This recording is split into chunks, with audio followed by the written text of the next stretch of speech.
Hello my dear student, એસઓએસની YouTube channel જીનીટ ફાઇટરમાં આપ સૌનું ફરી એક વખત સ્વાગત છે. મિત્રો, આપણે ગઈકાલે એસી બેટરી સાથે કેપેસિટરને જોડેલું. જ્યારે કેપેસિટરને જોડવામાં આવે ત્યારે પ્રવાહ છે એ વોલ્ટેજ કરતાં કળામાં π/2 જેટલો આગળ છે. એ તમે ખૂબ સારી રીતે આ થિયરી આખી ખૂબ સારી રીતે મિત્રો તમે ભણી ગયા ગઈકાલે. હવે આજે આપણે જ્યારે કેપેસિટરને માત્ર કેપેસિટરને જો એસી બેટરી સાથે જોડવામાં આવે તો પાવર વ્યયની ચર્ચા કરવાની છે. શું કરવાનું છે? આપણો પ્રશ્ન આજનો એવો છે કે માત્ર કેપેસિટરને એસી બેટરી આપીએ, એસી બેટરી સાથે જોડીએ તો વ્યય થતો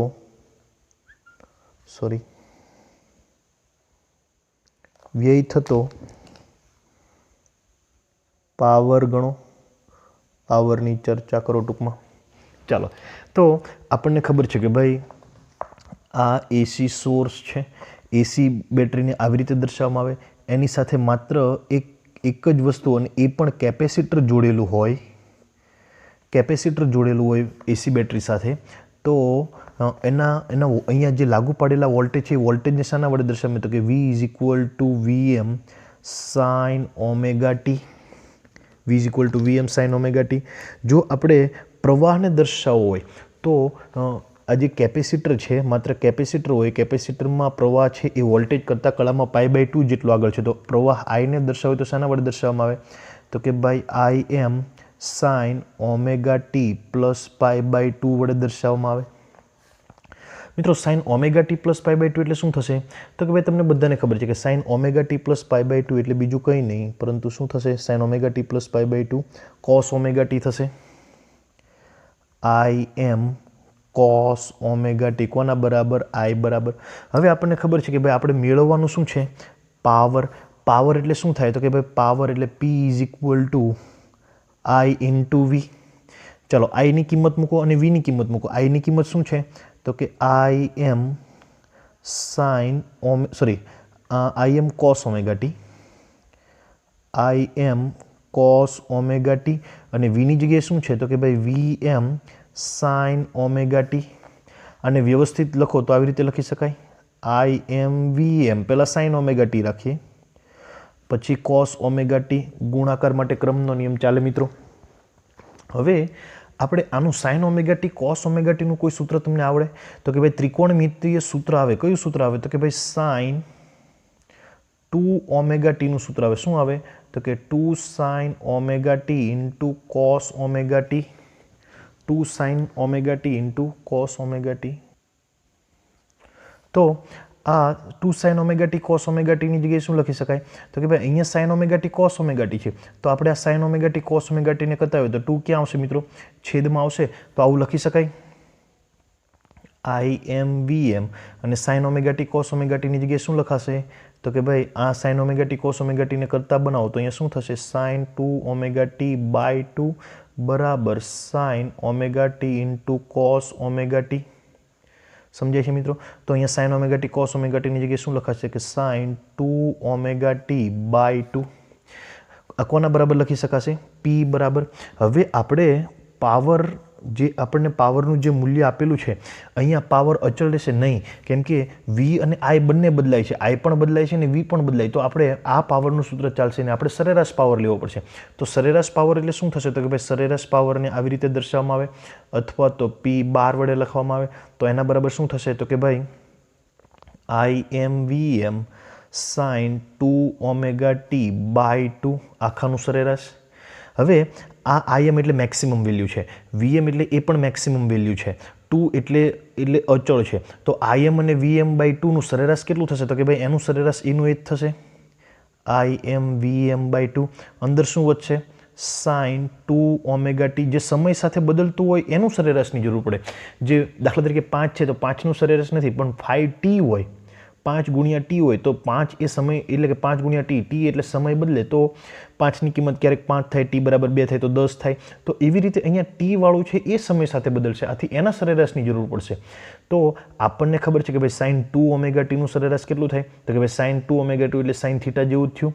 આપણને ખબર છે કે સરેરાશ સાઇન થીટા બરાબર કેટલું થાય 0. તો આનું સરેરાશ કેટલું થાય 0. એટલે શું લખી શકાશે, IMVM બાય 2 ઇન્ટુ 0. 0 સાથે કંઈ પણ ગુણાકાર એટલે જવાબ શું આવે, તો કે 0. એટલે આમાં સરેરાશ પાવર વ્યય કેટલો થાય, 0 થાય. માત્ર કેપેસિટર જોડેલું હોય તો એમાં પાવર કંઈ જાય નહીં. જેટલો પાવર બેટરી આપે એટલો જ આપણને કેવો મળી જાય, પાછો મળી જાય. તો આ મિત્રો આપણે એક આકૃતિની મદદથી સમજવાનું છે. તો એ આકૃતિ મિત્રો તમારે ખાસ તૈયાર કરવી પડશે અને એના પરથી જ આખી થિયરી તમારે લખવાની થશે. તો જોઈએ હવે નેક્સ્ટ ક્વેશ્ચન. મિત્રો આપણે એક આલેખ તૈયાર કરવાનો છે. એ આલેખને હું 4 ભાગમાં વિભાજ્ય કરી. અહીંયા 0 હશે, અહીંયા 1, 2, 3 અને 4. 0 થી T/2, T/4, T/4 થી T/2, T/2 થી 3T/4 અને T. એવું તમારે કલ્પના કરવાની છે. ચાલો હવે આપણને ખબર છે કે ભાઈ માત્ર જો કેપેસિટર હોય તો Vની જગ્યાએ શું લખી શકાય, તો કે ભાઈ VM સાઇન ઓમેગા ટી. એટલે સાઇન વિધેય V તમારે વોલ્ટેજ દર્શાવવું હોય તો એ કયા વિધેય અનુસાર દર્શાવવું પડે, સાઇન વિધેય અનુસાર. અને સાઇન વિધેય અનુસાર તમે વોલ્ટેજ દર્શાવો તો સાઇનની શરૂઆત ક્યાંથી થાય, અહીંયા તમે સાઇન 0 મૂકો તો કેટલા મળશે 0. એટલે સાઇનની શરૂઆત 0 થી થાય. તો હું જે આ બ્લુ કલરની પેનથી દર્શાવું છું એ શું હશે, વોલ્ટેજ હશે. અહીંયા 0 વોલ્ટેજ ધીમે ધીમે સમય સાથે મહત્તમ થશે, પછી પાછા ઘટતા જશે, એક સમય ઘટીને 0 થઈ જશે, ફરી પાછા વિરુદ્ધમાં વધશે, ફરી પાછા વિરુદ્ધમાં ઘટીને કેવા થઈ જશે, 0 થઈ જશે. તો આ જે આલેખ દર્શાવ્યો એ કોનો દર્શાવ્યો, તો કે ભાઈ આ જે આલેખ છે કોનો છે, વોલ્ટેજ Vનો આલેખ છે. કોનો આલેખ છે, વોલ્ટેજ Vનો આલેખ છે.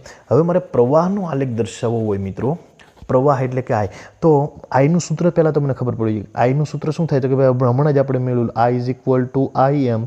માત્ર કેપેસિટર હોય ત્યારે, માત્ર કેપેસિટર હોય ત્યારની વાત છે. IM sine omega T plus π/2. હવે સાઇન ઓમેગા ટી પ્લસ π/2 એટલે શું થાય, કોસ ઓમેગા ટી. એટલે IM કોસ ઓમેગા ટી. તો કોસની શરૂઆત ક્યાંથી થાય, તો કે ભાઈ કોસની શરૂઆત થાય અહીંયા તમે 0 મૂકો તો કોસ 0 કેટલા થાય 1. એટલે મેક્સિમમથી શરૂઆત થાય. જો તમારે કોસનો આલેખ દોરવો હોય તો તમારે આ પ્રમાણે દોરવો પડે. પહેલાં મહત્તમથી તમારે ઘટીને શું કરવાનું 0, ફરી પાછો વિરુદ્ધમાં મહત્તમ, ફરી પાછો 0, ફરી પાછો વિરુદ્ધમાં મહત્તમ. એટલે અહીંયા વોલ્ટેજ અને પ્રવાહ વચ્ચે થોડો કળા તફાવત છે. વોલ્ટેજની શરૂઆત ક્યાંથી થાય છે 0 અને પ્રવાહની શરૂઆત ક્યાંથી થાય છે, તો કે ભાઈ મહત્તમથી. તો કોણ આગળ છે, પ્રવાહ આગળ છે. કેટલો આગળ છે, π/2 જેટલો આગળ છે. આ જે મેક્સિમમ મૂલ્ય છે અહીંયા, આ કોનું મેક્સિમમ મૂલ્ય છે, પ્રવાહનું. અને આ જે મેક્સિમમ છે આ કોનો ગ્રાફ છે, તો વોલ્ટેજનો. તો એ કોનું મેક્સિમમ મૂલ્ય મળશે, વોલ્ટેજનું. તો મિત્રો આ તમને ખબર પડી ગઈ કે આ જે છે એ વોલ્ટેજ છે અને જે રેડ કલરથી જે દર્શાવેલું છે એ શું છે, પ્રવાહ I. સમજણ પડે છે મિત્રો. શરૂઆતમાં પ્રવાહ મહત્તમ હોય, 0 એ મહત્તમ હોય, એક ભાગ પર 0 થી 1 દરમિયાન પ્રવાહ શું થાય, ઘટતો જાય છે. કેટલો થઈ જાય, એક પ્રવાહ કેટલો થઈ જાય, 0 થઈ જાય. તો હવે નેક્સ્ટ આગળ તરફ જોઈએ. તો 0 થી 1ની સ્થિતિ દરમિયાન, આ 1 થી 2ની સ્થિતિ દરમિયાન, તો અહીંયા શું કહેવાશે કે ભાઈ 0 થી 1ની સ્થિતિ દરમિયાન પ્રવાહ પણ ધન છે અને વોલ્ટેજ પણ ધન છે. 1 થી 2ની સ્થિતિ દરમિયાન વોલ્ટેજ ધન છે જ્યારે પ્રવાહ કેવો છે, ઋણ છે. 2 થી 3ની સ્થિતિ દરમિયાન વોલ્ટેજ પણ ઋણ છે અને પ્રવાહ પણ ઋણ છે. 3 થી 4ની સ્થિતિ દરમિયાન પ્રવાહ ધન છે અને વોલ્ટેજ કેવો છે, ઋણ. આ જે તમને રેડ કલરનો જે આલેખ દેખાઈ રહ્યો છે એ કોનો છે, પ્રવાહ Iનો છે. હવે આપણે કોને જોડેલું છે, તો કે માત્ર કેપેસિટર જોડેલું છે. તો હું અહીંયા માત્ર કેપેસિટરવાળી આકૃતિ દોરું કે ભાઈ આ એક કેપેસિટર છે. આ કેપેસિટરને એક AC સિગ્નલ સાથે જોડેલું છે, AC સિગ્નલ સાથે જોડેલું છે. તો 0 થી 1ની સ્થિતિ દરમિયાન પ્રવાહનું મૂલ્ય કેવું થાય છે, પ્રવાહનું મૂલ્ય કેવું છે, ધન. કોઈ એક દિશામાં પ્રવાહનું વહન થાય છે. દાખલા તરીકે આ દિશામાં પ્રવાહનું વહન થશે, આ દિશામાં પ્રવાહનું વહન થશે I. તો જ્યારે AC સર્કિટ સાથે જોડેલી હોય ત્યારે પ્રવાહ આ દિશામાં વહન થાય, ક્યાંથી 0 થી 1, આ જે આકૃતિ 0 થી 1 માટે છે, તો પ્રવાહનું વહન થાય તો અહીંયા શું થશે તો કે ભાઈ વિદ્યુતભાર જમા થતો જશે, વિદ્યુતભાર શું થશે જમા, અહીંયા આ પ્લેટ પર ધન વિદ્યુતભાર જમા થતો જશે, આ પ્લેટ પર ઋણ વિદ્યુતભાર જમા થતો જાય જેમ જેમ સમય જાય તેમ તેમ. હવે અહીંયા જો વિદ્યુતભાર જમા થતો જાય તેમ તેમ પ્રવાહનું મૂલ્ય કેવું થતું જાય, આપણને ખબર છે કે ભાઈ જેમ જેમ આના પર વિદ્યુતભાર જમા થાય તેમ તેમ આના પર વોલ્ટેજ વધતા જાય. વોલ્ટેજ શું કામ વધતા જાય તો કે આના વોલ્ટેજનું સૂત્ર શું, આનું કેપેસિટન્સ C હોય તો એના વોલ્ટેજનું સૂત્ર શું થશે, V = Q/C. તો Qનું મૂલ્ય વધે, Qનું મૂલ્ય વધશે કેમ કે જેમ જેમ આના પર વિદ્યુતભાર પ્રેરિત થશે તેમ Qનું મૂલ્ય વધશે તો એના વોલ્ટેજ વધશે, એના વોલ્ટેજ વધશે તો આ પ્રવાહમાં શું થશે, ઘટાડો થશે. એટલે પ્રવાહમાં શું થતો જાય, ઘટાડો થતો જાય. મિત્રો અહીંયા આ જે પ્રવાહનો ઘટાડો છે એ કેપેસિટરના કારણે નથી મિત્રો, યાદ રાખજો, એ તો માત્ર તમારી સમજણ માટે છે. એ તો આપણે DC માટે લાગુ પાડી શકીએ, પરંતુ અહીંયા આપણે એ લાગુ પાડવાનું નથી. પરંતુ કેપેસિટરના વોલ્ટેજ કેવા થતા જાય, સમય સાથે વધતા જાય. કેમ તો કે એના પર વિદ્યુતભારનું મૂલ્ય વધે છે એટલા માટે. તો વોલ્ટેજ અને Q, V અને Q બંને કેવા પ્રમાણ, અહીંયા એવું પણ કહી શકાય આના વોલ્ટેજ વધે એટલે Qનું મૂલ્ય વધશે. તો Qનું મૂલ્ય પણ સમય સાથે શું થાય છે, વધે છે વોલ્ટેજની સાથે સાથે. તો મારે અહીંયા Qનો આલેખ દર્શાવવો હોય તો અહીંયા ઉપર જે આલેખ દર્શાવ્યો છે એમાં Qનો આલેખ દર્શાવવો હોય તો આવી રીતે દર્શાવી શકાય, વોલ્ટેજની સાથે સાથે બાય C છે એટલે એના કરતાં થોડું કેવું રાખવાનું, નાનું રાખવાનું. આ ડોટેડ વાળો આલેખ છે એ કોનો છે, Qનો છે. કેમ તો કે ભાઈ જ્યારે અહીંયા આના પર વોલ્ટેજ 0 હતા, અહીંયા વોલ્ટેજ 0 હતા ત્યારે એના પર કોઈ વિદ્યુતભાર નહોતો તો વિદ્યુતભાર 0. હવે જ્યારે અહીંયા વોલ્ટેજ વધ્યા, કેપેસિટર પર વોલ્ટેજ વધ્યા ત્યારે Q પણ વધ્યો, વોલ્ટેજ 0 છે તો આ જે બ્લુ કલરની લાઈન છે વોલ્ટેજની છે. જ્યારે વોલ્ટેજ 0 છે ત્યારે વિદ્યુતભાર પણ 0, જ્યારે વોલ્ટેજ મહત્તમ છે ત્યારે વિદ્યુતભાર પણ મહત્તમ. એટલે આ જે ડોટેડ લાઈન છે એ કોની છે, વિદ્યુતભાર Qની લાઈન છે, ડોટેડ લાઈન. હવે મિત્રો આપણે વાત કરવાની છે માત્ર કેપેસિટર હોય ત્યારે 0 થી 1 સ્થિતિ દરમિયાન, 0 થી 1 આ જે પરિસ્થિતિ છે 0 થી 1 છે, કોઈ એક દિશામાં પ્રવાહ વહન થાય છે ત્યારે કેપેસિટર શું થાય છે, ચાર્જ થાય છે. કેપેસિટર શું થાય છે, એના પર વિદ્યુત ભારિત થાય છે. એટલે 0 થી 1 કેપેસિટર એ શું છે, ચાર્જિંગની પ્રોસેસ છે. શાની પ્રોસેસ છે, ચાર્જિંગની. વિદ્યુત ભારણ થાય છે એના પર, ચાર્જ એટલે શું કહેવાય, ગુજરાતીમાં એને વિદ્યુત ભારણ કહેવામાં આવે છે. કેપેસિટરની એક પ્લેટનું ચાર્જ થાય છે. આપણે મૂળ વાક્ય વાંચવા હોય તો આ પ્રમાણે કહી શકાય કે 0-1 દરમિયાન આકૃતિમાં દર્શાવ્યા મુજબ પ્રવાહનું શું થાય છે, વહન થાય છે અને તે 0 પાસે મહત્તમથી 1 પાસે 0 પર પહોંચે છે. એટલે 0 પાસે પ્રવાહ મહત્તમ છે અને 1 પાસે પ્રવાહ કેવો છે, 0 છે. ત્યાર પછી આગળ બુકમાં શું લખ્યું છે કે પ્લેટ A ધન ભારિત થાય છે અને પ્લેટ B ઋણ વિદ્યુત ભારિત થાય છે. આ પ્લેટને આપણે A નામ આપી દઈએ, આ પ્લેટને B નામ આપી દઈએ. તો જ્યારે 0 થી 1 દરમિયાન A પ્લેટ કેવી ભારિત થાય છે, ધન ભારિત, અને B પ્લેટ કેવી થાય છે, ઋણ ભારિત. અને આના વોલ્ટેજ વધતા જાય છે કયા સૂત્ર અનુસાર, V = Q/C સૂત્ર અનુસાર. અહીંયા V અને Q બંને કેવા કળામાં છે, સમાન કળામાં છે. જેમ Vનું મૂલ્ય વધે તેમ Qનું મૂલ્ય પણ વધશે. હવે પાવર એટલે શું થશે મિત્રો, તો કે ભાઈ પાવરનું સૂત્ર શું થાય, P = IV. હવે અહીંયા I નું મૂલ્ય પણ ધન, Vનું મૂલ્ય પણ ધન, તો પાવરનું મૂલ્ય કેવું થશે, ધન. I પણ ધન છે અને V પણ ધન છે તો પાવર પણ કેવો થશે, ધન. એ મિત્રો અહીંથી ખબર પડી જાય કે અહીંયા વોલ્ટેજનું મૂલ્ય આટલું, પ્રવાહનું મૂલ્ય આટલું, તો પાવરનું મૂલ્ય કેટલું છે, 0. કેમ કે I × V, V 0 છે તો 0. અહીંયા I નું મૂલ્ય આટલું, Vનું મૂલ્ય આટલું, એટલે ધીમે ધીમે વધશે. અહીંયા મહત્તમ થશે. અહીંયા પાછું કેવું થઈ જશે, એક સ્થિતિ આગળ પાવર કેટલો હશે, તો કે ભાઈ એક સ્થિતિ આગળ I 0 છે અને V મહત્તમ છે, પણ 0 સાથે કંઈ પણ ગુણાકાર એટલે 0. તો મારે પાવરને જો દર્શાવવું હોય તો અહીંયા પણ પાવર 0, અહીંયા પણ પાવર 0. મહત્તમ ક્યાં થશે, જ્યારે આ બંનેના મૂલ્ય સમાન થશે ત્યારે. તો મારે પાવરનો આલેખ દોરવો હોય તો બ્લેક પેનથી દોરીએ આપણે કે ભાઈ પાવર ધીમે ધીમે વધશે જ્યારે ચાર્જિંગ, એટલે પાવરનું અહીંયા આ કેપેસિટરનો પાવર પણ કેવો થશે, વધશે, કેમ કે એના વોલ્ટેજ વધશે. તો પાવરનું મૂલ્ય ધીમે ધીમે શું થશે, વધશે. ફરી પાછું શું થશે, ઘટશે. કેમ ઘટશે, તો કે ભાઈ પ્રવાહ 0 તરફ જાય છે. એટલે આ જે આલેખ છે એ કોનો છે, પાવરનો આલેખ છે. એટલે એને શું કહેવાશે કે ભાઈ આ જે બેટરી છે આ કેપેસિટરને શું આપશે, પાવર આપશે. કેટલો પાવર આપશે, P જેટલો પાવર આપશે. હવે 1 થી 2 સ્થિતિ દરમિયાન પ્રવાહની દિશા કેવી થઈ જાય છે, ઉલટાઈ જાય છે. તો આપણે એના માટે આલેખ દોરીએ. આ એક કેપેસિટર છે, એને એસી સોર્સ સાથે જોડેલું છે. એમાં પ્રવાહની દિશા પહેલાં આ બાજુ હતી. આ એ પ્લેટ છે, આ બી પ્લેટ છે, આ આખી ધનભારિત છે, આખી ઋણભારિત છે. પહેલાં પ્રવાહની દિશા આ બાજુ હતી, હવે પ્રવાહની દિશા આ બાજુ થઈ જાય છે. તો એ પ્લેટ પર જે ધન વિદ્યુતભાર જમા થયો હતો, હવે એ શું થવા મળશે? તો કે ઓછો થવા મળશે. ધન વિદ્યુતભાર કેવો થવા મળશે? ઓછો. અહીંયા ઋણ વિદ્યુતભાર તો એ કેવો થવા મળશે? ઓછો થવા મળશે. તો આ કઈ સ્થિતિ છે? 1 થી 2 સ્થિતિ દરમિયાન પ્રવાહની દિશા બદલાઈ જાય છે. પહેલાં પ્રવાહ ધન હતો, હવે પ્રવાહ કેવો થઈ જાય છે? ઋણ. પહેલાં જે દિશામાં હતો એના કરતાં કઈ દિશામાં પ્રવાહ થઈ જાય છે? વિરુદ્ધ દિશામાં પ્રવાહ થઈ જાય. વિરુદ્ધ દિશામાં પ્રવાહ પસાર થાય તો જે કેપેસિટર જે ચાર્જ થયેલું હતું, જેના પર વિદ્યુતભાર જમા થયેલો હતો, એ પ્લેટ પર ધન અને બી પ્લેટ પર ઋણ જે વિદ્યુતભાર જમા થયેલો હતો, એ વિદ્યુતભાર હવે શું થવા મળશે? ઘટવા મળશે. એટલે ડિસ્ચાર્જ થઈ જવા મળશે. તો 1 થી 2 જે સ્થિતિ છે એ કેની સ્થિતિ છે? તો કે ભાઈ ડિસ્ચાર્જની સ્થિતિ છે. અને વિદ્યુત ડિસ્ચાર્જને ગુજરાતીમાં શું કહેવામાં આવે છે? તો કે વિદ્યુત વિભારણ કહેવામાં આવે છે. કે વિદ્યુતભાર દૂર થવો, વિદ્યુત વિભારણ કહેવામાં આવે. એમાં આપણને ખબર છે કે ભાઈ પ્રવાહ કેવો મળે છે? વિરુદ્ધ બાજુ મળે છે. પહેલાં તો એના કરતાં વિરુદ્ધ બાજુ. વોલ્ટેજ હજુ ધન જ છે. તો આપણે અહીંયા પાવરનું કહેવું હોય તો શું કહેવું પડે? તો કે ભાઈ power I into V. I કેવો છે? તો કે ભાઈ 1 થી 2 સ્થિતિમાં. આ કઈ સ્થિતિ છે? 0 to 1. આ કઈ સ્થિતિ છે? 1 થી 2. આ 0 થી 1. 1 થી 2 સ્થિતિ દરમિયાન પ્રવાહ વિરુદ્ધ બાજુ હોય છે. એટલે પ્રવાહ કેવો છે? ઋણ. અને વોલ્ટેજ કેવો છે? ધન. તો તમને માઇનસ ગુણ્યા પ્લસ એટલે તમને કેવા મળશે? માઇનસ મળશે. હવે મિત્રો કેવા માઇનસ મળશે એ પણ તમને અહીંયા ખબર પડી જાય. તો કે ભાઈ અહીંયા પ્રવાહ 0 છે, વોલ્ટેજ ભલે મહત્તમ રહ્યો, પ્રવાહ 0 એટલે આ કેવું થશે? 0 થશે. હવે અહીંયા ધીમે ધીમે ધીમે વધતો જશે. અહીંયા ફરી પાછળ શું થાય છે? વોલ્ટેજ 0 થાય છે અને ભલે પાવર મહત્તમ, પણ 0 સાથે I ઇન્ટુ વી. વી 0 છે તો કેવું થશે? 0. પણ પાવર અહીંયા કેવો મળશે? આપણને ઋણ મળશે.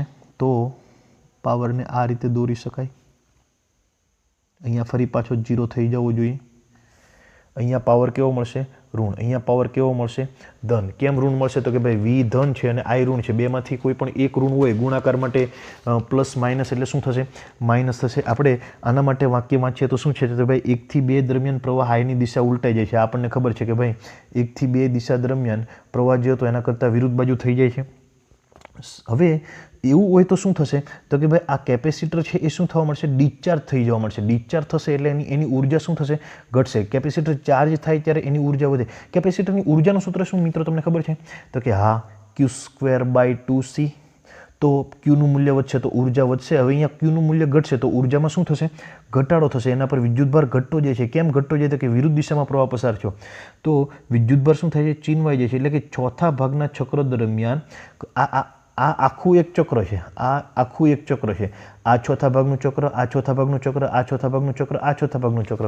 ચોથા ભાગના ભેગા થાય તો કુલ કેટલું થઈ જાય? 1 થઈ જાય. તો ચોથા ભાગના ચક્ર દરમિયાન શું થાય છે? વિદ્યુતભાર કેપેસિટર પરથી ચીનવાઈ જાય છે. એટલે કેપેસિટર કેવું થઈ જાય છે? ડિસ્ચાર્જ થાય છે. તો આ 1 થી 2 દરમિયાન કેપેસિટર ડિસ્ચાર્જ થશે. તો કેપેસિટર ડિસ્ચાર્જ થાય છે. અહીંયા વી ઘટે છે. વીનું મૂલ્ય 1 થી 2 દરમિયાન શું થાય છે? એક એ મહત્તમ હતું, 2 ઘટી થાય છે. પણ હજુ એ કેવું છે? ધન. પ્રવાહનું મૂલ્ય 0 હતું, એમાંથી કેવું થાય? મહત્તમ. પણ શેમાં મહત્તમ થાય? ઋણમાં. તો આપણને શું મળશે? તો કે ચોથા ભાગના ચક્ર દરમિયાન કેપેસિટર વિદ્યુત વિભારિત થાય છે, ડિસ્ચાર્જ થાય છે, વોલ્ટેજ ઘટે છે, પરંતુ હજુ તે ધન છે, પ્રવાહ ઋણ છે અને તેનો ગુણાકાર પાવર પણ કેવો થાય? ઋણ. એ આપણે અહીંયા સમજાવી દીધું કે ભાઈ પ્રવાહ ઋણ છે, વોલ્ટેજ ધન છે, પરિણામે ઋણ ગુણ્યા ધન એટલે કેટલું થાય? ઋણ. એટલે પાવર કેવો દર્શાવ્યો આપણે? ઋણ દર્શાવ્યો બીજા ચોથા ભાગના અર્ધચક્ર દરમિયાન. એટલે 0 થી 1 ચોથા ભાગના ચક્ર હવે એ શું થશે? તો કે ભાઈ અહીં આની પાસે જે ઉર્જા હતી એ શું થઈ જશે? એ આને પાછી આપી દેશે. એટલે કે પહેલા ભાગમાં જે ઉર્જા મેળવી લેતી, બીજા ભાગમાં શું કરી દે? પાછી આપી દે. એટલે ધન અને ઋણ. આ ધન છે, આ ઋણ છે. તો એનું પરિણામી એનું સરેરાશ લેવા જાવ તો સરેરાશ કેટલું મળશે? 0 થશે. એટલે પહેલા ચક્ર દરમિયાન જે ઉર્જા એમણે મેળવી લીધી, કેપેસિટર જે ઉર્જા પહેલા ચક્રમાં મેળવી લીધી, બીજા ચક્રમાં શું? બીજા અર્ધ ચક્ર નહીં પરંતુ ચોથા ભાગના ચક્રમાં એ શું થશે? આ સ્ત્રોતને પાછી આપી દેશે. હવે ફરી પાછું 2 થી 3 તરફ જોઈએ તો ફરી પાછી કેપેસિટરની પ્લેટ દર્શાવીએ, એને એસી સોર્સ સાથે જોડીએ. આ એ પ્લેટ છે, આ બી પ્લેટ છે. તો હજુ પ્રવાહ કઈ બાજુ છે? તો કે ભાઈ 1 થી 2 દિશામાં હતો એટલે કે ઋણ બાજુ, તો પ્રવાહ એ જ બાજુ છે. પ્રવાહ હજુ શું થશે? આ જ બાજુ થશે. તો શું થશે? આ બી પ્લેટ ધન ભારિત થવા મળશે, આ એ પ્લેટ ઋણ ભારિત થવા મળશે. સમજ પડે છે? બી પ્લેટ ધન ભારિત પ્રવાહ એ થી બી બાજુની દિશામાં જ હોય છે. એટલે પહેલાં એ પ્લેટ ધન ભારિત હતી પહેલા ચક્રમાં, બીજા ચક્રમાં એના પર વિદ્યુતભાર ઘટતો ગયો અને કોઈ એક સમયે વિદ્યુતભાર 0 થઈ ગયો. એટલે આમાં જે ઉર્જા કેપેસિટરને મળી હતી એ ઉર્જામાં શું થશે? ગુમાવી દેશે. હવે ફરી પાછું આ પ્રવાહ વિરુદ્ધ બાજુ છે એટલે આ બી પ્લેટ પર ધન વિદ્યુતભાર જમા થશે, એ પ્લેટ પર ઋણ વિદ્યુતભાર જમા થશે. અહીંયા આપણે P is equal two IV તમારે કહેવું હોય મિત્રો, તો આઈનું મૂલ્ય કેવું છે ત્રીજા અર્ધચક્ર દરમિયાન? ક્યાંથી ક્યાં સુધી? તો કે ભાઈ ત્રીજા ચતુર્થ અર્ધચક્ર, ચતુર્થ ચક્ર દરમિયાન, ચોથા ભાગના ચક્ર દરમિયાન. અહીંયા વોલ્ટેજ વિરુદ્ધમાં વધે છે અને પ્રવાહનું મૂલ્ય શું થાય છે? ઘટે છે. અહીંયા વોલ્ટેજ પણ ઋણ, પ્રવાહ પણ ઋણ. આ અક્ષની નીચે હોય એટલે ઋણ કહેવાય. વોલ્ટેજ પણ ઋણ અને પ્રવાહ પણ ઋણ. તો આઈ પણ ઋણ અને વોલ્ટેજ પણ ઋણ. તો પરિણામે કેવું મળશે આપણને? ધન મળશે. એટલે આ કેપેસિટર શું થયું? ચાર્જ થયું. એટલે એના પર Q²/2C પ્રમાણે ઉર્જા આવી. એ ઉર્જા ક્યાંથી આવી? તો કે આ સ્ત્રોતમાંથી એમને ઉર્જા મળી. એ ઉર્જા કેવી થશે? ધન થશે. તો આપણે આવી રીતે દર્શાવી શકાય મિત્રો. આ પણ ઋણ અને આ પણ ઋણનો ગુણાકાર ધન. અહીંયા વોલ્ટેજ 0 એટલે પાવર 0, અહીંયા પ્રવાહ 0 એટલે અહીંયા પાવર 0, અહીંયા મેક્સિમમ થશે. આ એક્ઝેક્ટ વચ્ચે આવવું જોઈએ. એવી રીતની આકૃતિ મિત્રો તમારે દોરવી પડે. સમજણ પડે છે? ચાલો, તો શું બુકમાં શું લખ્યું છે એ વાંચી જોઈએ કે ભાઈ 2 થી 3 દરમિયાન આઈ એ A થી B તરફ વહે છે. આ 2 થી 3 દરમિયાન આઈ એ A થી B તરફ વહે છે. કેપેસિટર વિરુદ્ધ ધ્રુવત્વ માટે વિદ્યુતભારિત થાય છે. એટલે વિરુદ્ધ ધ્રુવત્વ એટલે શું? તો કે ભાઈ પહેલાં આ ધનભારિત પ્લેટ હતી, આ ઋણભારિત પ્લેટ હતી. હવે એની પોલારિટી ચેન્જ થઈ ગઈ. એટલે હવે આ ધન થઈ ગઈ, આ ઋણ થઈ ગઈ. એટલે વિરુદ્ધ ધ્રુવત્વ માટે વિદ્યુતભારિત થાય. એટલે કે પ્લેટ બી ધન વિદ્યુતભારિત અને પ્લેટ એ ઋણ વિદ્યુતભારિત. બી ધન ભારિત અને એ ઋણ ભારિત. વોલ્ટેજ અને પ્રવાહ બંને ઋણ છે. આપણે કીધું એમ કે ભાઈ અહીંયા વોલ્ટેજ પણ ઋણ છે અને પ્રવાહ પણ ઋણ છે. તેમનો ગુણાકાર પાવર કેવો થશે? ધન થશે. તો આ ચોથા ભાગના ચક્ર દરમિયાન કેપેસિટર ઉર્જાનું શું કરશે? શોષણ કરશે. કેમ કે આ એના પર વિદ્યુતભાર આવી ગયો તો Q²/2C પ્રમાણે Qનું મૂલ્ય વધ્યું તો એ ઉર્જા પ્રાપ્ત કરી. એ ઉર્જા ક્યાંથી પ્રાપ્ત કરી? તો કે ભાઈ આ બેટરીમાંથી પ્રાપ્ત કરી. હવે ફરી પાછું શું થશે? ફરી પાછું આપણે 3 થી 4 જઈએ. થોડીક નાની જગ્યા ઘટશે પણ કંઈ વાંધો નહીં. ચાલો, આ દરમિયાન હવે ક્યાંથી ક્યાં? તો કે 3 થી 4 દરમિયાન. 3 થી 4 દરમિયાન શું થશે? તો કે ભાઈ પ્રવાહે પોલારિટી બદલી ગઈ. પ્રવાહ હવે ઋણ હતો એ કેવો થઈ ગયો? ધન. એટલે પ્રવાહની જે દિશા હતી એના કરતાં વિરુદ્ધ દિશામાં. તો પ્રવાહ આગળના ચક્રમાં ક્યાં હતો? કે ભાઈ અહીંયા હતો. તો હવે પ્રવાહ ક્યાં થશે? અહીંયા થશે. તો આનો ધન વિદ્યુતભાર શું થતો જશે? ઘટતો જશે. ધન વિદ્યુતભાર ઘટતો જશે. અહીંયા ઋણ વિદ્યુતભાર ઘટતો જશે. તો અહીંયા Q જે મેળવેલો હતો હવે એ અહીંયા Q શું થયો? ગુમાવવા મળ્યો. Q ગુમાવશે તો એ ઉર્જા પણ ગુમાવશે. એ ઉર્જા સ્ત્રોતને કેવી મળી જશે? પાછી મળી જશે. અહીંયા આપણે P is equal two IV કેવું હોય 3 થી 4 દરમિયાન? તો 3 થી 4 દરમિયાન I કેવું છે? ધન. V કેવું છે? ઋણ. એટલે ધન અને ઋણનો ગુણાકાર કેવો મળશે? ઋણ. તો પાવર કેવો મળશે? ઋણ. તો અહીંયા I 0 છે એટલે પાવર ઋણ, અહીંયા V 0 એટલે પાવર ઋણ. પણ આપણો ટોટલ પાવર પરિણામી પાવર કેવો આવશે? ઋણ આવશે. ચાલો, તો એ પાવર તમને કેવો મળશે? આવો. એટલે પહેલા ચક્ર દરમિયાન, પહેલા ચોથા ભાગના ચક્ર દરમિયાન ઉર્જા મેળવશે, બીજા ચોથા ભાગના ચક્ર દરમિયાન ઉર્જા ગુમાવશે, ત્રીજામાં પાછી મેળવશે. પોલારિટી ચેન્જ થઈ લે. એટલે આ પરિસ્થિતિ કઈ કહેવાશે? 2 થી 3 પરિસ્થિતિ કઈ કહેવાશે? ચાર્જ કે ડિસ્ચાર્જ? ચાર્જ કહેવાશે. એટલે અહીંયા આપણે મિત્રો લખવું પડશે કે ચાર્જ, એને ગુજરાતીમાં શું કહેવાય? વિદ્યુત ભારણ. 3 થી 4 દરમિયાન ફરી પાછું પ્રવાહ બદલે એટલે આના પર ધન વિદ્યુતભાર કેવો થતો જાય? ઘટતો જાય. એટલે ઉર્જા પણ કેવી થતી જાય? ઘટતી જાય. એટલે ધન વિદ્યુતભાર ઘટે એટલે એને ડિસ્ચાર્જ કેપેસિટર કહેવાશે અને એને વિદ્યુત વિભારણ કહેવાશે મિત્રો. તો આવી રીતની થિયરી તમને પૂછાઈ શકે. આપણે છેલ્લું 3 થી 4 માટે જોઈ જઈએ. પાછું બુકમાં શું આપેલું છે કે 3 થી 4 દરમિયાન 3 પાસે પ્રવાહ આઈની દિશા ઉલટાઈ જાય છે. 3 થી 4 દરમિયાન 3 પાસે પ્રવાહ આઈની દિશા અહીંયા ઋણ હતી, હવે કેવી થઈ ગઈ? ધન. એટલે ઉલટાઈ જાય છે. સંગ્રહિત થયેલ વિદ્યુતભાર ચીનવાઈ જાય છે. કેમ કે અહીંયા આપણે આ જે કેસની અંદર જે વિદ્યુતભાર અહીંયા સ્ટોર થયો હતો એ સ્ટોર થયેલો વિદ્યુતભાર અહીંયા કેવો થવા મળશે? ઓછો થવા મળશે, ઘટવા મળશે. વોલ્ટેજ VCનું મૂલ્ય ઘટે છે. આના પર વિદ્યુતભાર ઘટે એટલે એના વોલ્ટેજ ઘટવા માંડે. V = Q/C પ્રમાણે Q ઘટે તો V ઘટે. જ્યારે કેપેસિટર સંપૂર્ણ ડિસ્ચાર્જ થાય ત્યારે 4 પાસે VC કેવું થઈ જાય? શૂન્ય થઈ જાય. જ્યારે સંપૂર્ણ ડિસ્ચાર્જ થાય, ડિસ્ચાર્જ સંપૂર્ણ ક્યાં થશે? અહીંયા થઈ જશે. કેમ કે બધી જ ઉર્જા ગુમાવી દીધી. અહીંયા ડિસ્ચાર્જ ક્યાં થયું? તો કે ભાઈ અહીંયા અહીંથી અહીંયા ફૂલ ચાર્જ, પછી ચાર્જ ઘટવા માંડ્યો, અહીંયા હાવ ડિસ્ચાર્જ, અહીંયા પાછું સોરી અહીંયા ચાર્જ, અહીંયા ડિસ્ચાર્જ, અહીંયા પાછું ચાર્જ, અહીંયા પાછું કેવું થશે ડિસ્ચાર્જ. એ પ્રમાણે તો કેપેસિટર સંપૂર્ણ ત્યારે 4 5 વીસી કેવું થઈ જાય શૂન્ય બને છે, પાવર ઋણ બને છે. 2 થી 3 દરમિયાન શોષાયેલી ઉષ્મા સ્ત્રોતને પાછી મળીને શોષાયેલી ચોખ્ખી ઉષ્મા કેવી થાય શૂન્ય. એટલે આટલી ઉષ્માનું શોષણ કર્યું, આટલી પાછી ગુમાવી એટલે હતું એનું, આટલી પાછી શોષણ કરી ધન, આટલી પાછી ગુમાવી એટલે પાછું હતું એનું. તો પાવર કેવો થાય છે આની અંદર એકદમ પાવર કેવો ચોખ્ખી ઉર્જા કેવી થાય છે શૂન્ય થાય છે. આપણે આ થિયરિટિકલ મિત્રો મેળવેલું, આ કેવી રીતે પાવર વ્યય કેવો મેળવેલો થિયરી, આ આપણે પ્રેક્ટિકલી રીતે જોયું કે કેવી રીતે પાવર વ્યય એમાં શૂન્ય થાય છે, કેવો પાવર એ કેપેસિટર પાછો સોર્સને આપી દે છે. મિત્રો આ થિયરી અહીંયા સંપૂર્ણ પૂરી થાય છે કે માત્ર કેપેસિટરને એસી બેટરી સાથે જોડેલું હોય તો પાવર વ્યય ગણો. જો મિત્રો તમને 2 માર્ક્સમાં પૂછાય તો તમારે આ માત્ર થિયરિટિકલ જ આપણે ગાણિતીય રીતે જ તમારે દર્શાવવાનું છે, પરંતુ જો તમને 3 કે 4 માર્ક્સ 3 માર્ક્સમાં પૂછે તો પણ તમારે આ બધી માથાકૂટ કરવાની છે. આમાં જે પણ લખાણ છે એ પાઠ્યપુસ્તકની અંદર જે પણ લખાણ આપેલું છે તમારી આકૃતિ આ ક્લિયર હોવી જોઈએ, આકૃતિમાં કોઈ જ ફેરફાર ના થવો જોઈએ. આ આકૃતિ પણ એકદમ ક્લિયર હોવી જોઈએ મિત્રો, બરાબર સમજી લેજો આકૃતિને. એમ છતાં પણ તમે સમજ ના પડે તો મને ફોન કરીને ગમે ત્યારે પૂછી શકો છો, પણ જો 3 કે 4 માર્ક્સમાં પૂછે તો તમારે બંને લખવું પડે. ચાલો હવે આપણે જોઈએ ઉદાહરણ 7.3, ત્રીજું ઉદાહરણ જોઈએ. થિયરિટિકલ છે કે એક બલ્બને કેપેસિટર સાથે શ્રેણીમાં જોડેલ છે. બલ્બને કેપેસિટર સાથે શેમાં જોડેલ છે શ્રેણીમાં. ડીસી અને એસી જોડાણ માટે તમારા અવલોકનનું અનુમાન કરો.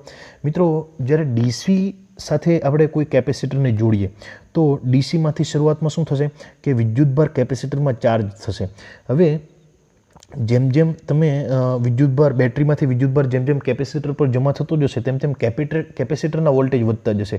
કેપેસિટરના વોલ્ટેજ વધશે એટલે વિદ્યુત પ્રવાહ કેવો થઈ જશે એક સમયે બંધ થઈ જશે, કેમ કે જેટલા વોલ્ટેજ કેપેસિટરના હોય એટલા જ વોલ્ટેજ બેટરીના હોય, તો બંને સામે સામે થશે. એટલે એ ડીસી બેટરીમાંથી અમુક સમય બાદ જ્યારે કેપેસિટર સંપૂર્ણ ચાર્જ થઈ જાય ત્યાર પછી એમાંથી પ્રવાહનું વહન થતું નથી. જો પ્રવાહનું વહન ના થાય તો બલ્બ શું થશે પ્રકાશિત થશે જ નહીં. એટલે કે શરૂઆતમાં પ્રકાશિત થશે પણ પછી પ્રકાશ કેવો થઈ જાય બંધ થઈ જાય, કેમ કે પ્રવાહ અટકી જશે. અટકી જવાનું કારણ એ છે કે જ્યારે કેપેસિટર ડીસીમાં જ્યારે ચાર્જ થઈ જાય ત્યાર પછી એ પ્રવાહનો વિરોધ કરે. એટલે ડીસીમાં લેમ્પ શરૂ થાય થોડીક ક્ષણ પૂરતું શરૂ થશે એટલે પછી કેવો થશે બંધ, એટલે શરૂ થશે જ નહીં એવું આપણે કહી શકીએ. જો કેપેસિટરનું કેપેસિટન્સ ઘટાડવામાં આવે તો શું થાય દરેક કિસ્સામાં, તો કે ભાઈ તો એનાથી કંઈ ફેર નહીં પડે. કેપેસિટન્સ તમે ઘટાડો એમાંથી પ્રવાહ જ પસાર નહીં થાય તો કેપેસિટન્સ ઘટાડવાથી પણ કંઈ ફેર પડશે નહીં. પરંતુ જો તમે એસી જોડાણ સાથે જોડો અને તમે એસી જોડાણ સાથે જોડો તો શું થશે, તો કે ભાઈ એસી જોડાણ સાથે તમે જ્યારે કોઈ પણ કેપેસિટરને જોડો ત્યારે એ ચાર્જ ડિસ્ચાર્જ પ્રવાહ એકદમ હંમેશા શું થશે શરૂ જ રહેશે. આપણે અહીંયા જોયું તેમ કે અહીંયા આપણે એસી સોર્સ સાથે કેપેસિટરને જોડ્યું તો પ્રવાહ આ બાજુ વહન થયો, પછી પ્રવાહનું આ બાજુ વહન થયું, પછી પ્રવાહનું આ બાજુ, પછી પ્રવાહનું આ બાજુ, એટલે આમાં સતત પ્રવાહનું વહન થાય છે. તો પ્રવાહનું વહન થશે તો લેમ્પ પણ શું થશે પ્રકાશિત થશે. હવે કેપેસિટરનું કેપેસિટન્સ ઘટાડવામાં આવે તો કે ભાઈ એનું કેપેસિટન્સ તમે ઘટાડશો તો શું થશે, તો તમે કેપેસિટન્સ ઘટાડશો. આપણે દાખલા તરીકે આનું કેપેસિટન્સ ઘટાડ્યું તો આનો અવરોધમાં શું ફેરફાર થશે કેપેસિટન્સ ઘટાડવાથી, તો કે ભાઈ આનો અવરોધને શું કહેવાય કેપેસિટિવ રિએક્ટન્સ. આપણે ગઈકાલે જોયેલું XC, એનું કેપેસિટિવ રિએક્ટન્સ શું થાય 1/ωc. દાખલા તરીકે આપણે એક પરિપથ દોરીએ કે આ એક એસી છે, એસી સોર્સ છે, એની સાથે એક કેપેસિટર જોડ્યું, એની સાથે એક લેમ્પ જોડ્યો. આમાંથી કેટલો પ્રવાહ પસાર થાય તો કે I = V/R. V એટલે આના વોલ્ટેજ, R એટલે આનો અવરોધ અને આનો અવરોધ. આના અવરોધ શું થાય Vના છેદમાં XC પ્લસ આ લેમ્પનો અવરોધ R થશે. XCનું મૂલ્ય શું થશે તો કે XC એટલે 1/ωc. તો હવે આપણને એમ કીધું કે ભાઈ Cનું મૂલ્ય તમારે શું કરવાનું છે કેપેસિટન્સનું મૂલ્ય ઘટાડવાનું. Cનું મૂલ્ય ઘટાડશો તો XCનું મૂલ્ય શું થશે વધશે. XCનું મૂલ્ય શું થશે વધશે. XCનું મૂલ્ય વધશે તો Iનું મૂલ્ય શું થશે ઘટશે. Iનું મૂલ્ય ઘટશે તો આ લેમ્પ કેવો થશે ઓછો પ્રકાશિત થશે. એટલે કેપેસિટન્સ જો તમે ઘટાડશો તો પ્રવાહનું મૂલ્ય પણ શું થશે ઘટશે. તો મિત્રો આઈ થિંક ઉદાહરણ 7.3 જે થિયરિટિકલ હતું એ તમને સમજાઈ ગયું છે.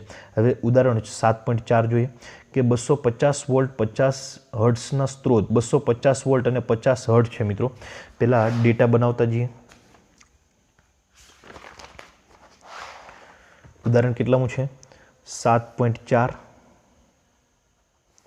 250 વોલ્ટ શું છે આપણને ખબર નથી, આપણને વિદ્યુત સ્થિતિમાન છે એટલી ખબર પડી. 50 હર્ટ્ઝ એ શું હોય તો કે એ ભાઈ હંમેશા આવૃત્તિ જ હોય. 15 માઇક્રોફેરેડેના કેપેસિટન્સને જોડવામાં આવ્યું છે. કેપેસિટરનું કેપેસિટન્સ આપી દીધું, કેટલું છે 15 માઇક્રોફેરાડે. પરિપથનો કેપેસિટિવ રિએક્ટન્સ ગણો. કેપેસિટિવ રિએક્ટન્સ એટલે XC કેટલું છે એ તમારે ગણવાનું છે, એટલે કેપેસિટરનો અવરોધ કહેવાય. પ્રવાહનું RMS અને મહત્તમ મૂલ્ય શોધો.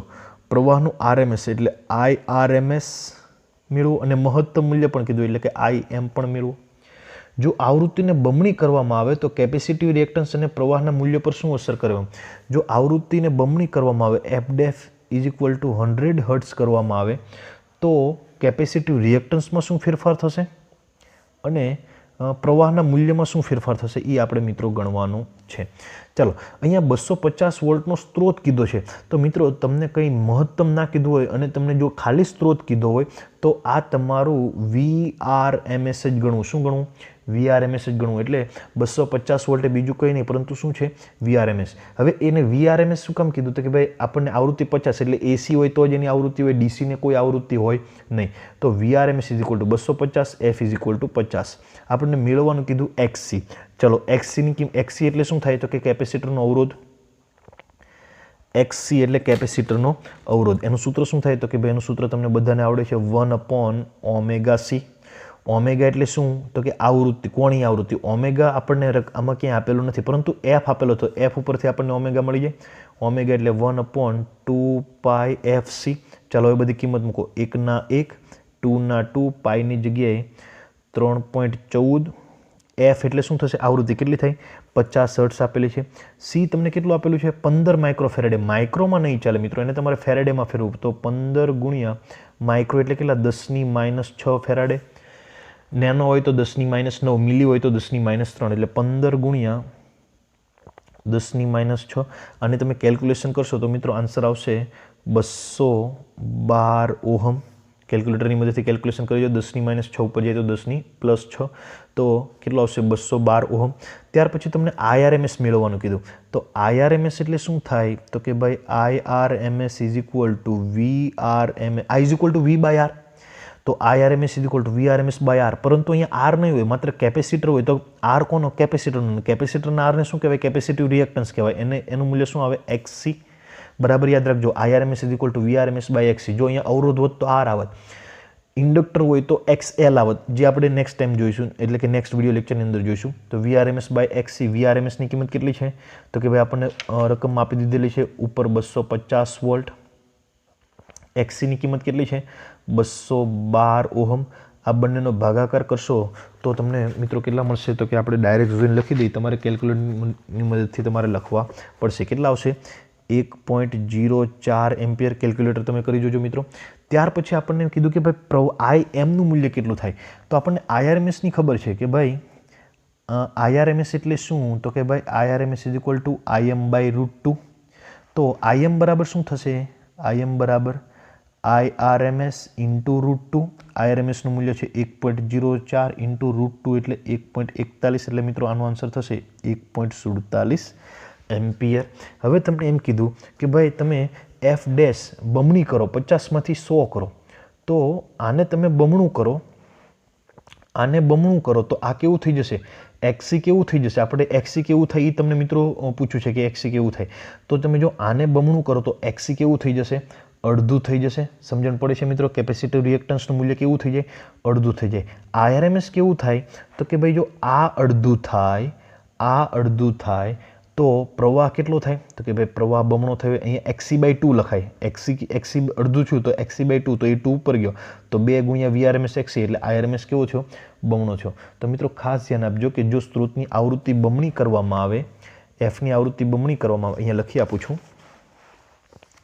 સ્ત્રોતની આવૃત્તિ બમણી કરીએ, સ્ત્રોતની આવૃત્તિ બમણી કરીએ તો XC is equal two 1/ωc.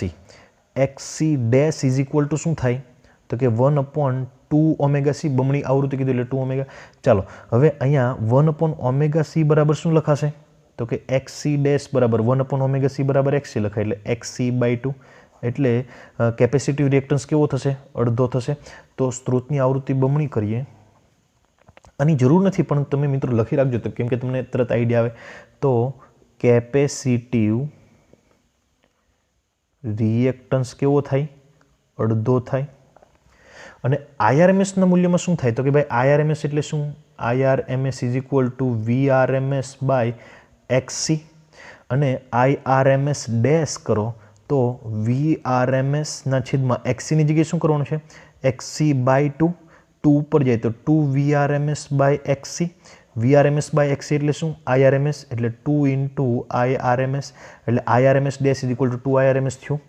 તો આરએમએસ પ્રવાહમાં શું થાય છે? તો કે ભાઈ આઈઆરએમએસ પ્રવાહ કેવો થઈ જાય છે? બમણો થઈ જાય છે. મિત્રો અહીંયા બીજું તમને એક પાઠ્યપુસ્તકની અંદર આપેલું છે કે આ આઈએમ છે. આઈએમ એ શું દર્શાવે? તો કે ભાઈ તમારો પ્રવાહ છે આવો હોય તો આ જે છે મેક્સિમમ વેલ્યુ છે. તો મેક્સિમમ વેલ્યુ કેટલું? 1.47 અને આ કેવી થશે? -1.47 પ્લસ 1.47 માઇનસ 1.47 વચ્ચે દોલન કરશે. જ્યારે આપણે સરેરાશ લઈએ, આ બંનેનું સરેરાશ લઈએ તો એ સરેરાશ મહત્તમ કરતાં કેવું આવશે? ઓછું આવશે. નહીં કેટલું? એ સરેરાશ કેટલું છે?